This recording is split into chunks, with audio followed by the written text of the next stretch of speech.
Hello guys, welcome to our channel Pooja classes. तो मैं आज आप लोगों को जियोलॉजी का नोट्स क्लास 12th का कुछ टॉपिक बताऊंगी। चट्टान प्रकृति में पाया जाने वाला वह ठोस रूप जो पूर्ण रूप से खनिजों के समूह से मिलकर बना हो चट्टान कहलाता है। चट्टान तीन तरह के होता है: आग्नेय, अवसादी, कायांतरित। कायांतरित को रूपांतरित चट्टान भी कहते हैं। खनिज प्राकृतिक रूप से पाया जाने वाला अकार्बनिक पदार्थ है जिसकी एक निश्चित रासायनिक संरचना, निश्चित आंतरिक परमाणुविक संरचना, निश्चित बाह्य आकार तथा रूप होता है। Quartz, Alvin, malachite, feldspar. चट्टान मुख्य रूप से तीन प्रकार के होते हैं: आग्नेय, कायांतरित, अवसादी चट्टान। ये तो बताएं ऊपर में ही हम। ठीक है, आग्नेय चट्टान का अब डिफिनेशन आएगा तो जब भूगर्भीय ताप के कारण मैग्मा गहराई से दरारों से होता हुआ धरातल की ओर बढ़ता है। यह मैग्मा जब लावा के रूप में धरातल में फैलकर ठंडा होकर जम जाता है तो आग्नेय चट्टान का निर्माण होता है, जैसे ग्रेनाइट, डायोराइट, गेब्रो, बेसाल्ट। ये सब आग्नेय चट्टान है। कायांतरित चट्टान जब किसी चट्टान में ताप और दाब के कारण परिवर्तन या रूपांतरण होने के बाद किसी चट्टान का निर्माण करे तो उसे कायांतरित या रूपांतरित चट्टान कहते हैं, जैसे संगमरमर, क्वार्ट्ज़ाइट, शिस्ट, नीस्ट, एम्फीबॉलाइट। कायांतरित चट्टान सबसे कठोर चट्टान होता है। अवसादी चट्टान अपक्षय एवं अपर्दन के विभिन्न साधनों द्वारा मौलिक चट्टानों के विघटन, वियोजन या टूटने से परिवहन द्वारा किसी स्थान में जमाव के फलस्वरूप उनके अवसादों से निर्मित सेल को अवसादी चट्टान कहते हैं, जैसे बालू पत्थर, सेल, चूना पत्थर, कांग्लोमेरेट आदि। ये सब अवसादी चट्टान का उदाहरण है। आग्नेय सेल की विशेषताएं, ये तो पूरा डिफिनेशन ही है। जब भूगर्भीय ताप के कारण मैग्मा गहराई से दरारों से होता हुआ धरातल की ओर बढ़ता है। यह मैग्मा जब लावा के रूप में धरातल में फैलकर ठंडा होकर जम जाता है तो आग्नेय चट्टान का निर्माण होता है, जैसे ग्रेनाइट, डायोराइट, गेब्रो, बेसाल्ट। आग्नेय चट्टान अत्यंत कठोर होती है। आग्नेय चट्टान दो या दो से अधिक खनिजों के साथ मिलकर बनता है। आग्नेय चट्टान में किसी भी प्रकार के जीवाश्म नहीं पाए जाते हैं। आग्नेय चट्टान में परतें नहीं पाई जाती है।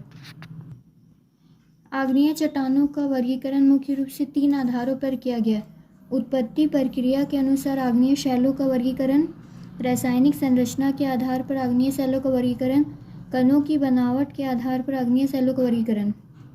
उत्पत्ति प्रक्रिया के अनुसार आग्नेय शैलों का वर्गीकरण मुख्य रूप से दो प्रकार से की गई है: आंतरिक आग्नेय चट्टान, बाह्य आग्नेय चट्टान।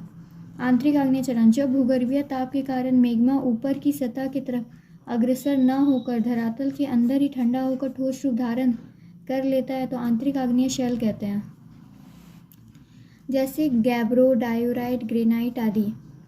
आंतरिक आग्नेय शैल को पुनः दो वर्गों में विभाजित किया गया है: पातालीय आंतरिक आग्नेय शैल, मध्यवर्ती आंतरिक आग्नेय शैल। पातालीय आंतरिक आग्नेय शैल। पातालीय आग्नेय शैलों का निर्माण पृथ्वी के आंतरिक भाग में अधिक गहराई पर होता है। इसके निर्माण में भाग लेने वाले मैग्मा मंद गति से ठंडा होता है, इस कारण इनमें रवे पाए जाते हैं। ग्रेनाइट इसका मुख्य उदाहरण है। मध्यवर्ती आग्नेय शैल जब ऊपर उठता हुआ तरल लावा धरातलीय अवरोधों के कारण भूगर्भीय दरारों, नलियों व छिद्रों में जमकर ठोस रूप धारण कर लेता है। इनके फलस्वरूप निर्मित सेल को मध्यवर्ती आग्नेय सेल कहते हैं। इनमें प्रमुख रूप से बैथोलिट, लोपोरिट, राइट सील इत्यादि पाए जाते हैं। बाह्य आग्नेय चट्टान को ज्वालामुखी चट्टान, ज्वालामुखी प्रतिरूप सेल भी बोलते हैं। जब तप्त मैग्मा धरातल के ऊपर आकर ठोस रूप में धारण करता है, इस प्रकार से निर्मित सेल को बाह्य आग्नेय चट्टान कहते हैं। बाहर आने से लावा शीघ्र जम जाता है, इसलिए इनमें रवे की बनावट पूर्ण नहीं हो पाती। इस प्रकार के शैलों में रवे मिलते ही नहीं है। आग्नेय चट्टान में पाए जाने वाले मुख्य खनिज: feldspar, pyroxene, amphibole, quartz, biotite, apatite. रवा मतलब समझ में आया होगा, यहाँ पे जो बोला गया रवा नहीं मिलता, मतलब रवा मतलब छिद्र होता है।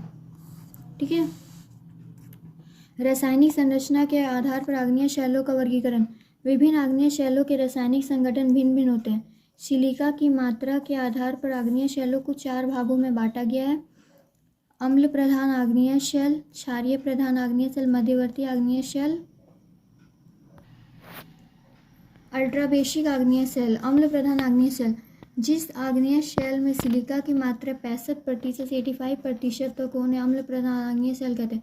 जैसे ग्रेनाइट क्षारक प्रधान आग्नेय शेल। जिस आग्नेय शेल में सिलिका की मात्रा 45% से 60% तक हो उन्हें क्षारक प्रधान आग्नेय शेल कहते हैं। उदाहरण बेसाल्ट, गैब्रो, डोलेराइट आदि। मध्यवर्ती आग्नेय शेल। मध्यवर्ती आग्नेय शैलों में सिलिका की मात्रा 55 से 65% तक होता है। उदाहरण डायोराइट। इसके बाद इस अल्ट्रा बेसिक आग्नेय शेल, इसमें सिलिका की मात्रा 45% से कम होती है। उदाहरण पेरिडोटाइट आदि। Thank you for watching this video.